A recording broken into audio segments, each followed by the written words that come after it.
For a long time, I was drawn to the allure of cheap products. The thrill of getting more for less seemed irresistible. Why spend more on one item when I could get three for the same price? Fast fashion, bargain gadgets, discount furniture, budget kitchenware? My shopping carts, both online and in-store, often overflowed with inexpensive finds. But over time, I began to notice a pattern, a cycle that was costing me more than I realized. This is the story of why I stopped buying cheap stuff and how choosing quality over quantity transformed my life. At first, it seemed smart to buy cheap things. After all, I was saving money, right? But the reality was different. The seams on shirts would unravel after just a few washes. Shoes would wear out, soles peeling and stitching coming undone, long before I'd even broken them in. Kitchen tools I'd bought on sale bent or broke under the simplest use.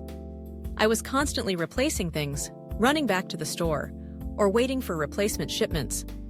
It was frustrating, inconvenient, and ultimately wasteful.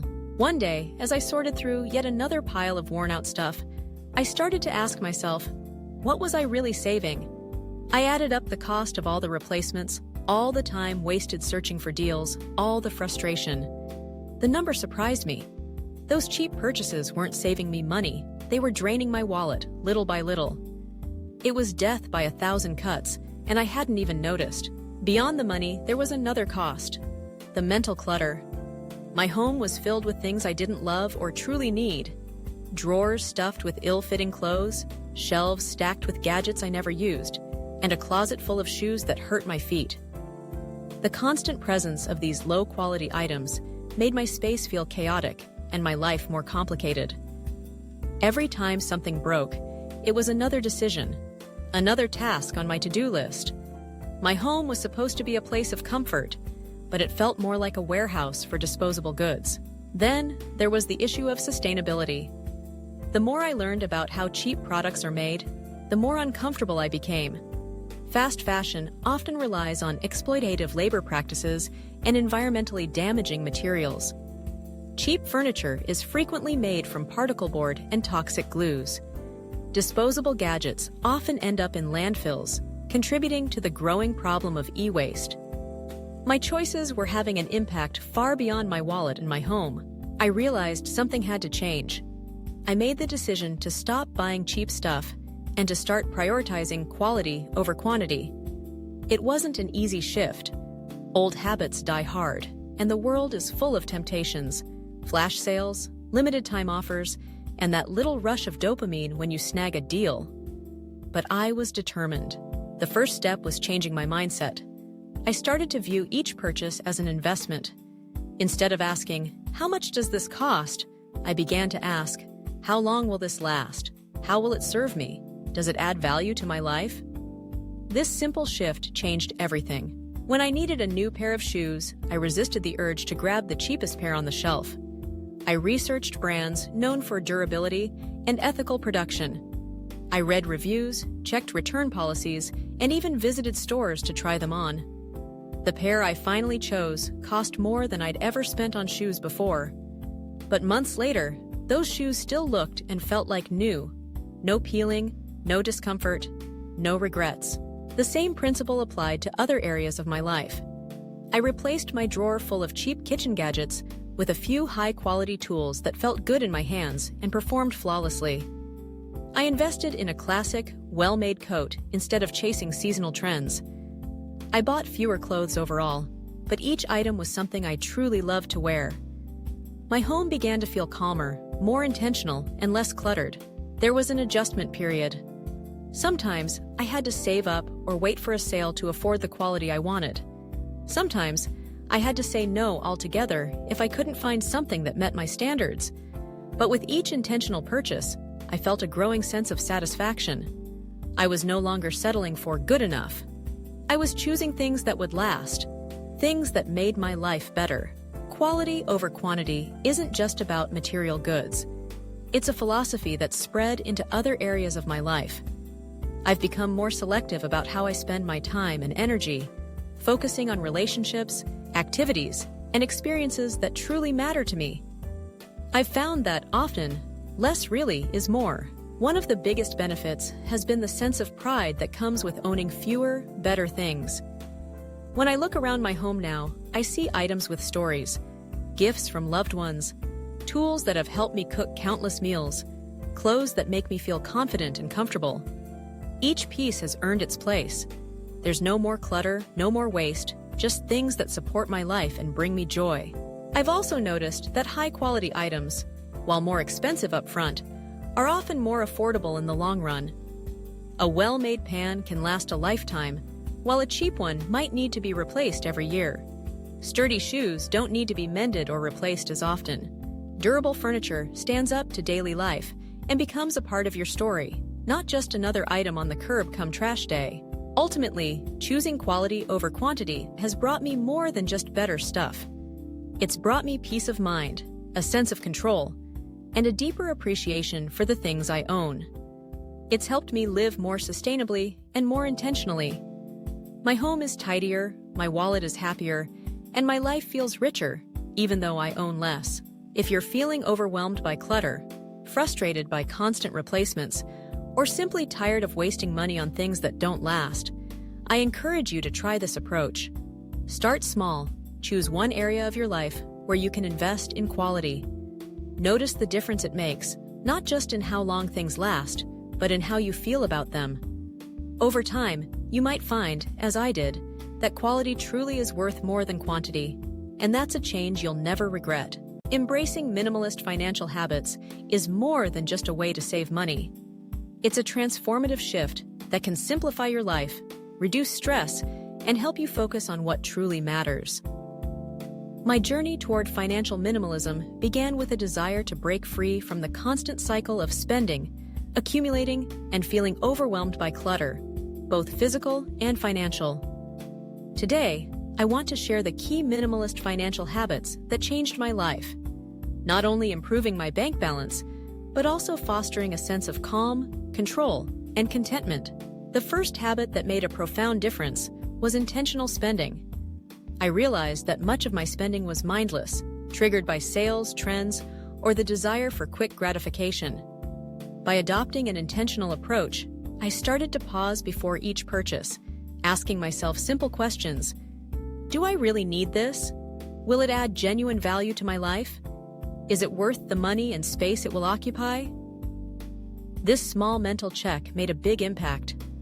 I found myself buying less, but choosing better, higher quality items that truly served a purpose.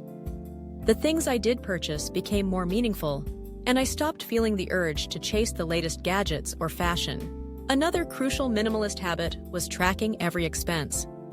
At first, it seemed tedious, but soon I began to see patterns in my spending. Small, seemingly insignificant purchases, like daily coffees, takeout, or subscription services, were adding up quickly. Visualizing where my money was going helped me identify what truly mattered and what could be cut without sacrificing happiness. I started to prioritize experiences over things, allocating more of my budget to activities that enriched my life, like travel, learning, or spending time with loved ones. Decluttering my finances was next. Just as physical clutter can weigh you down, so can financial clutter. I consolidated bank accounts, paid off lingering debts, and closed unused credit cards. I simplified my bills by bundling services and canceling subscriptions that I no longer used or valued. This not only saved money, but also made managing my finances much easier. With fewer bills and accounts to manage, I could focus on growing my savings and investing for the future. Setting clear financial goals became the cornerstone of my minimalist approach. Instead of vague wishes, I defined specific, achievable targets, like building an emergency fund, saving for a home, or investing for retirement. I broke these goals down into manageable steps and tracked my progress regularly. Having concrete goals gave my spending and saving purpose and fueled my motivation to stick with my minimalist habits even when temptation struck. Embracing the concept of enough was perhaps the most transformative shift. In a world that constantly pushes us to want more, bigger, and better, I learned to appreciate sufficiency. I asked myself what enough looked like for me. Enough clothing, enough gadgets, enough dining out. By setting these boundaries, I freed myself from the endless pursuit of more and discovered a sense of contentment with what I already had. This mindset shift helped reduce envy, impulsiveness, and the pressure to keep up with others. Automating my finances became an essential tool for minimalist living. I set up automatic transfers to savings and investment accounts, ensuring that I paid myself first before spending on anything else. Bills were scheduled to be paid automatically as well, reducing the mental load of remembering due dates and eliminating late fees. This automation created a sense of financial security and allowed me to focus my energy on more meaningful pursuits, rather than constantly worrying about money management. Practicing gratitude was another powerful habit that changed my financial life. By regularly reflecting on what I already had, I shifted my mindset from scarcity to abundance. This gratitude made it easier to resist the urge to buy unnecessary things and to appreciate the simple pleasures in life, like a walk in the park, a home-cooked meal, or time with friends. It reminded me that happiness doesn't come from possessions, but from experiences and relationships. Living below my means became a natural extension of minimalism. I learned to differentiate between wants and needs and found creative ways to enjoy life without overspending. I cooked more at home, embraced free or low-cost activities, and discovered the joy of do-it-yourself projects. This not only saved money, but also fostered self-reliance and creativity. Over time, I built a financial cushion that gave me peace of mind and freedom to make choices aligned with my values. Investing in quality over quantity was another minimalist habit that paid off in the long run. Instead of buying multiple cheap items that wore out quickly, I chose fewer, higher-quality pieces that lasted longer.